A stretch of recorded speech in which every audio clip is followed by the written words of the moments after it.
माशाल्लाह, excellent question. Last question हमारा बड़ा अच्छा हुआ, संगलाइल के हमारे दोस्त ने क्वेश्चन किया।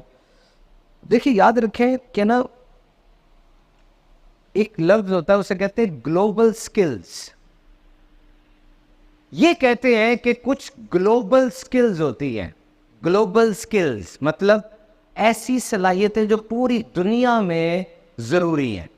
जैसे मार्क जकरबर्ग को किसी ने कहा कि तुम्हारी कंपनी में जॉब करनी है, क्या करो? ये लो मेरा सीवी। वो कहता है सीवी को फेंको इधर, इधर आओ, ये कंप्यूटर पढ़ा, आओ मुझे हैरान कर दो, मैं तुम्हें जॉब दे दूंगा। ये कंप्यूटर पढ़ा, हैरान कर दो मुझे। रिचर्ड ब्रैंसन हर साल या पता नहीं 2 महीने में या साल में नौजवानों को बुलाता है। हर नौजवान के पास 2 मिनट होते हैं। कहता खड़े हो जाओ, बोलो तुम्हारे पास क्या आइडिया है। वो आइडिया उसको मुतासिर कर देना, $1 करोड़ दे देता उनको। एक ग्लोबल स्किल्स है। जिस तरह एक डॉक्टर को पता होना चाहिए कि शाहकोट में कौन सी बीमारी फैली हुई है, ताकि मरीज आए वो फौरन उस बीमारी को पहले फोकस करे। शाहकोट में डेंगू बहुत हो रहा है, तो मेरे पास बुखार का मरीज आएगा, मैं फौरन कहूंगा यार हो सकता है इसको डेंगू, क्योंकि डेंगू फैला हुआ है। ऐसा ही है ना? तो उस्ताद को भी पता होना चाहिए कौन सी चीज, कौन सी बुराई आम है और मुझे कौन सी स्किल सिखानी है। 3 स्किल्स ये आपने खुद भी सीखनी है और ये आपने अपने हर बच्चे को सिखानी है। 3 स्किल्स लिख लें, नोट कर लें, बहुत जरूरी है। Number 1 computer skills. मैं ये नहीं कह रहा उसको आईसीएस कराएं, मैं ये नहीं कह रहा उसको बीसीएस कराएं, नहीं। वो एमए इंग्लिश भी कर रहा है ना, उसको कंप्यूटर से नथी करे। वो किसान बन रहा है ना, अपनी ज़राअत को कंप्यूटर से नथी करे। वो टीचर अपनी टीचिंग को कंप्यूटर से नथी करे। जाए आज जाके सर्च करें मॉडर्न टीचिंग टेक्निक्स के ऊपर, यूट्यूब पे हजारों आर्टिकल पड़े हुए हैं, पढ़े, अपने आप को एनहेंस करें। कंप्यूटर स्किल्स, अगर कंप्यूटर नहीं सीखोगे किक मार के बाहर कर दिए जाओगे। याद रखना, कंप्यूटर तो कह रहा है आपको मैं तुम्हारे मसाइल का हल हूं, मैं तुम्हारे ख्वाबों की ताबीर हूं, आओ मुझे इस्तेमाल करो, आप करते ही नहीं। Number 1 computer skills. Number 2 English language. माजरत के साथ एमए उर्दू पे किसी ने किया है, अंग्रेजी सीख लो। कसम से मुझे उर्दू से बड़ा प्यार है। जितना प्यार वतन से है उतना मादरी जबान से होता है। जबान के 4 सतून होते हैं, लिखना, बोलना, सुनना और पढ़ना। जो बंदा अंग्रेजी बोल रहा है ना पाकिस्तान में, तो सर हम छोटे थे ना तो लोग छेड़ा करते थे वो अंग्रेजी बोलना केड़ी वड्डी गल होते, चूड़े भी बोल देने। वो इंग्लैंड दे चूड़े भी बोल देने, कहते ना ये कि अंग्रेजी बोलना केड़ी वड्डी गल है, इंग्लैंड दे चूड़े भी बोल देने। मुझे इस पर एतराज है। इंग्लैंड का चूड़ा उसने बचपन से अंग्रेजी सीखी थी। पाकिस्तान में अगर कोई अंग्रेजी बोल रहा है ना उसने बकायदा हुनर सीखा है, ये वो तो सीखा उसने। जो इंग्लिश स्पीकिंग में अच्छा है ना उसकी तनख्वाह 20,000 रुपए ज्यादा होगी। लिख लें 20,000। कैसे, मैं बताता हूं। हमारे कारी साहब थे, कुरान पढ़ाते थे, उन्होंने कहा जी तनख्वाह ज्यादा करनी है, हालात बड़े खराब है। मैंने उनको मजाकन कह दिया अंग्रेजी सीखने, क्योंकि मैंने तहकीक पढ़ी थी। कहता अंग्रेजी तो बहुत बड़ी है, कितनी सीखूं?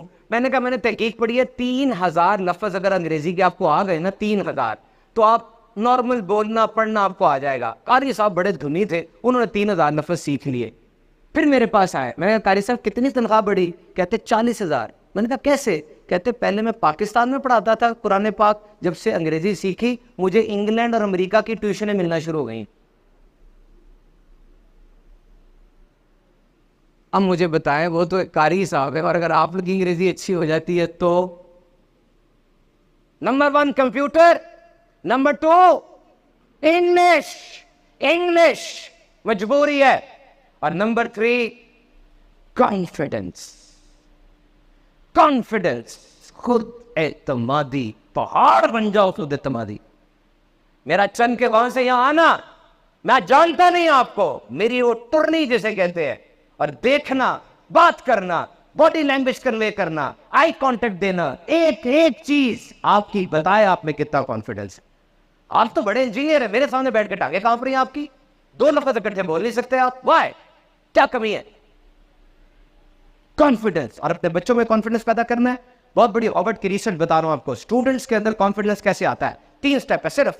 स्टूडेंट को पता हो कि वो सीखना उसको आता है, he has the ability to learn, ये पहली बात। Number 2, he is the ability to understand, वो सीख सकता है, सीखे हुए को समझ सकता है। और नंबर 3, जो उसको कॉन्फिडेंस का माउंट एवरेस्ट बना देगी, क्या कि जो सीखा उसको प्रैक्टिकल लाइफ में अप्लाई कर सकता है। बस एप्लीकेशन ऑफ स्किल्स, रट्टा लगाए जाओ थ्योरम के ऊपर, उसको इंटीग्रेशन और डेरिवेटिव का रट्टा लगवाओ, उसको पता ही नहीं कि इंटीग्रेशन प्रैक्टिकल लाइफ में लगती कहां है, वो क्या करेगा?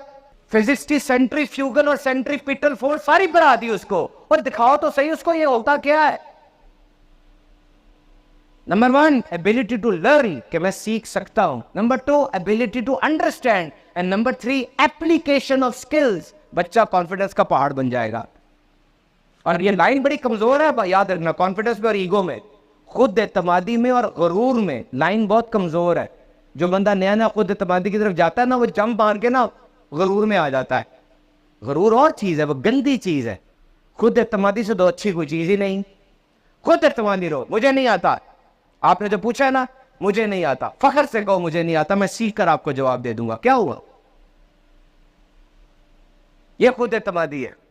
वो क्या कहेगा? उसने तो कभी सही कहा ही नहीं मुझे। मैं जब मोटा हो गया मुझे कहता था ये खाता बहुत है, मैं जब पतला हुआ का ये फौकों से मर रहा है, मैं जब हंसा का ये नीसना कुन्ना क्या कर रहा है, मैं जब रोया कहता हमेशा रोता ही रहता है।